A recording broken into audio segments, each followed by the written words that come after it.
তিনিচুকীয়াৰ ৰংপুৰীয়াত বানাক্ৰান্তৰ দুৰ্দশা, সাহায্যক লৈ অসন্তুষ্ট ৰাইজ।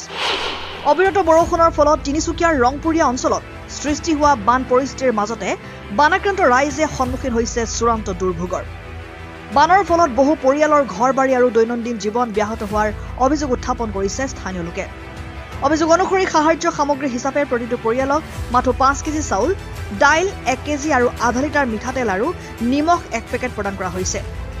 এই সীমিত সাহায্যৰে বানাক্ৰান্ত পৰিয়ালসমূহৰ প্ৰয়োজন পূৰণ সম্ভৱ নহ'ব বুলি ক্ষোভ প্ৰকাশ কৰিছে স্থানীয় ৰাইজে। তেওঁলোকৰ অভিযোগ, এই সামান্য সাহায্য প্ৰদান কৰিয়েই চৰকাৰে নিজৰ দায়িত্ব সমাপ্ত কৰা যেন অনুভৱ হৈছে। বানপীড়িত লোকসকলে পৰ্যাপ্ত খাদ্য সামগ্ৰী, বিশুদ্ধ খোৱাপানী, চিকিৎসা আৰু অন্যান্য অত্যাৱশ্যকীয় সাহায্য শীঘ্ৰে নিশ্চিত কৰিবলৈ চৰকাৰ আৰু জিলা প্ৰশাসনৰ ওচৰত দাবী জনাইছে। আপোনালোকৰ গাঁওখনৰ নাম কি?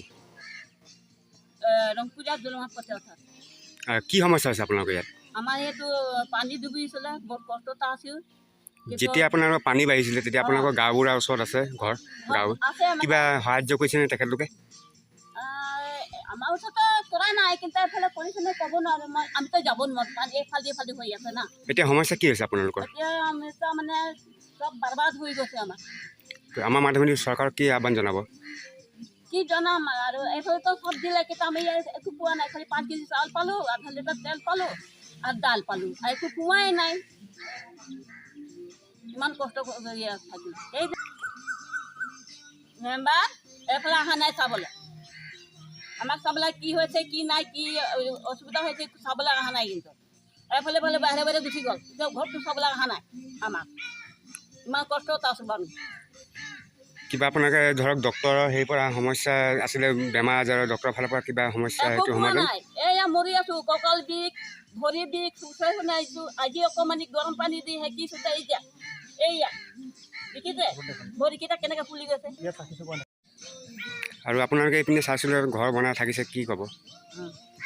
এতিয়া এইফালে মানুহকেইটা যাব নোৱাৰিছে, পানী ভৰ্তি হৈ গৈছিলে, সেইকাৰণে আমি যাব নোৱাৰিলোঁ। ইয়াতে লটকি গ'লোঁ, এফালে পানী এইফালে পানী এইফালে, কেনেকৈ যাম? মাইকী মানুহ বেলকৈ মতা মানুহো সাহস কৰিব নোৱাৰিছে। কিমান অসুবিধা, কিমান বস্তু বহাই গুচি গ'ল। আমাৰ কি অৱস্থাত আছোঁ আমি, হয়নে নাই?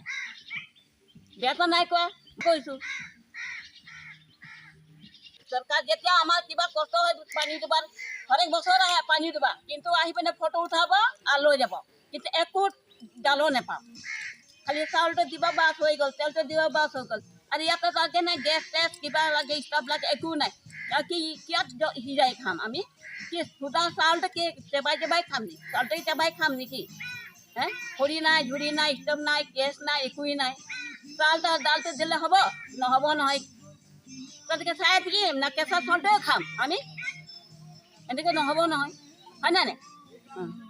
যোগাযোগৰ নাম কি? কি সমস্যা হৈছিলে আপোনালোকৰ যিটো বানপানীত? এতিয়া সমস্যাটো কি? সমস্যাটো এইটো আপোনাৰ বানপানী হৈছিলে, ঘৰৰ ভিতৰত সোমাই গৈছিলে, মানুহখিনি চব চাং পাতি আছিলে। চৰকাৰৰ ফালৰ পৰা কিবা সমস্যা সমাধান পাইছেনে আপোনালোকে? মানে ৰিলিফ দিছিলে। আছিলে ৰিলিফ। কি দিছে চৰকাৰে আপোনালোকক? দাইল 1 কেজি, মিঠাতেল আধা লিটাৰ, নিমখ 1 পেকেট আধা কেজি আৰু চাউল 5 কেজি। আমাৰ মাধ্যমেদি চৰকাৰক কিবা আহ্বান জনাব নেকি? আৰু কি ভালকৈ মানুহখিনিক অলপ চাব লাগে আৰু। বানপানীত আপোনালোকে আবদ্ধ হৈ আছিলে, কিবা ডক্টৰৰ ফালৰ পৰা কিবা একো নাই ট্ৰিটমেণ্ট হৈছে নেকি? নাই। আহিছোঁ, কি সমস্যা হৈছে আপোনালোকৰ? পানী হৈ গৈছে আৰু চৰকাৰৰ ফালৰ পৰা কিবা সাহায্য আপোনালোকে পাইছে নেকি? খালি চাউল 5 কেজি দিছিলে, আৰু তেল আধা লিটাৰ, আৰু নিমখ 1 পেকেট, দাইল 1 কেজি।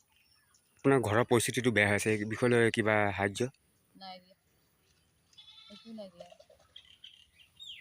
যিহেতু আপোনালোকে বানপানীত ফচি আছিলে, আপোনালোকৰ চৰকাৰৰ ফালৰ পৰা কি সমাধান পাইছে? সেইদিনাখন পাইছিলোঁ আপোনাৰ চাউল 5 কেজি, দাইল আৰু নিমখ আৰু মিঠাতেল আধা লিটাৰ দিছিলে, আৰু তেনেকৈ একো সহায় পোৱা নাই।